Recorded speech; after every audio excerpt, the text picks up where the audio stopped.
Riverman by Shel Holland. Prologue.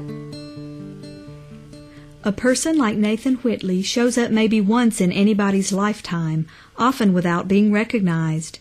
Usually it's 20, 30 years down the road before you look back and realize that this person was marked, in a way, with a soul glowing so close to the surface that something negative got jealous and came after him. Perhaps you even watched him struggling in a death grip with that negative energy, that evil force, or maybe you aren't afraid to go ahead and call it by one of the more familiar medieval names. And probably there was nothing you could do to help, because it was his fight. I didn't have to wait 30 years before I understood all this about Nathan. I saw it happen to him the summer we were both 20, and I knew it then. The ironic thing is, I spent 30 years trying to forget about it. Not that I'd never thought about Nathan since that summer, or that I didn't want to remember him. I had just talked myself into believing that I'd already come to terms with it all, as well as I ever could. Only when Paige called from Los Angeles did everything come working back up to the surface, like shrapnel from an old war wound. Almost without saying a proper hello, she asked me if I still had the master tape of Nathan's songs from 1972. "Well, of course I do," I told her. "Why?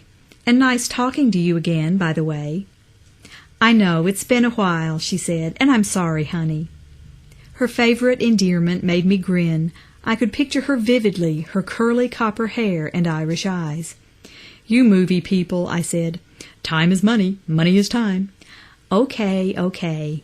Listen, I'm a little nervous about bringing this up, but, well, I'm working on a new film and I need music, original music. And for some reason I started wondering about Nathan's tape. When I didn't say anything, she asked, "Tim, you there?" Yeah, sure. "Have you listened to it lately?" The truth was, I had never listened to it. Now, I've always been able to look at pictures of Nathan from that summer, and pictures don't bother me. They're somehow distanced, once removed. But to hear Nathan's own voice, its texture and movement, his very breathing audible, I could never bring myself to get that close. "No, I haven't," I said.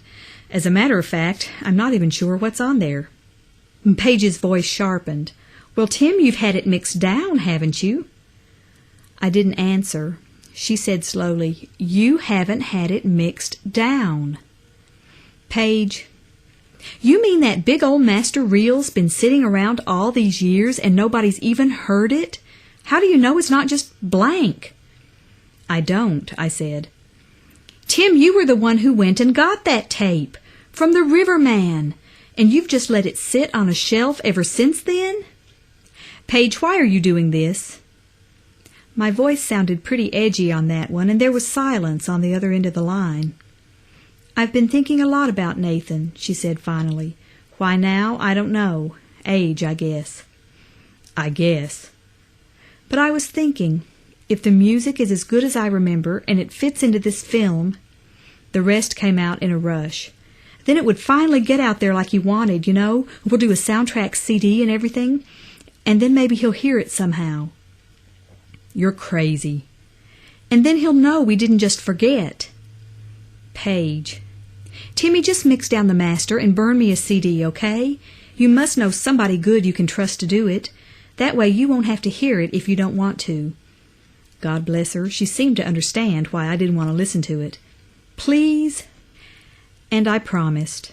I knew exactly where the tape was, of course, in a flat box on a shelf in my studio. It had stayed unheard all these years, simply because you can't take a big master tape reel and stick it on a tape player you'd have around the house. You have to go and have it mixed down by somebody who knows what he's doing, then have it run onto cassettes, or, nowadays, burned onto CDs. Nathan's family, understandably, had never mustered the energy to get that done. By the time the tape fell into my hands, I had been just as content to let whatever was on it stay comfortably in the past. But now I'd promised Paige. So last week, after securing my wife's reluctant approval, I took it to Ed Hayes, one of the best engineers I've worked with, and asked him to mix it down however he thought best. When I went to pick it up today, along with the CD copies he'd burned for me, Ed had kind of a strange look on his face. "Who is this kid?" he asked.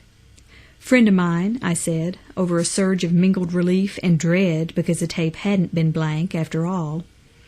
"You producing him?" "Nope." Ed shrugged. "Well, whoever did this sure knows his stuff." A vision of the riverman came up in front of me. I got a drink from Ed's water cooler and wrote him out a check, without saying another word to him except, "Thanks." Now I am home, sitting in my studio with the door shut so my wife will assume I'm working. I reach far back into a drawer of my desk and, without looking, take hold of a stack of photographs.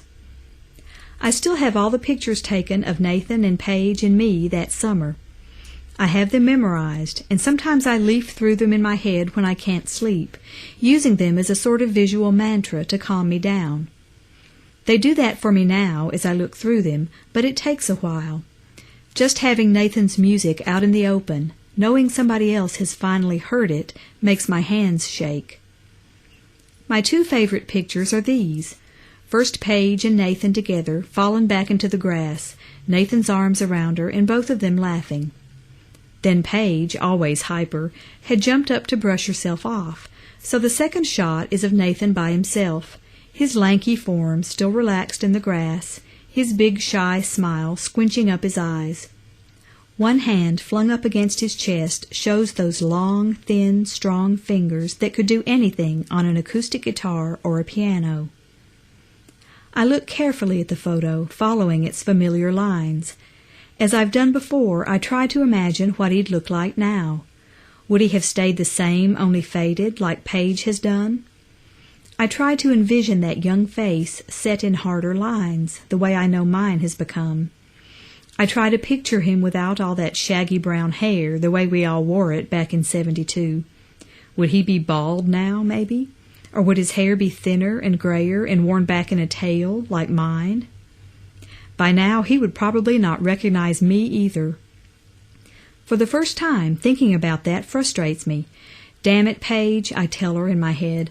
"I don't want Nathan dragged into the present. Why couldn't you just leave him where he was?"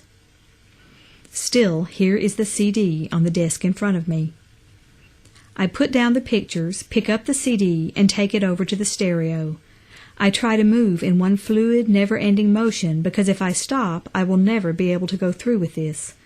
I drop the disc into the player, press play, and wait, my heartbeats almost choking me.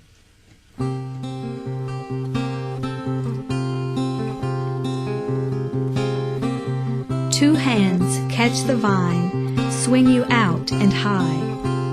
Underneath, deep and slow, green river drifts by. And when you soar, your life's begun, and when you fly, you'll gain the sun. All the notes you would fling have shimmered and gone. All the joy they would bring won't carry you on. And what's the end for hope so grand? And where's the friend to grip your hand? So I'll echo the trees and the mockingbird's song. The river will take me to where I belong. And if I fail, I'll turn to stone. And if I sail, I'll be heading home.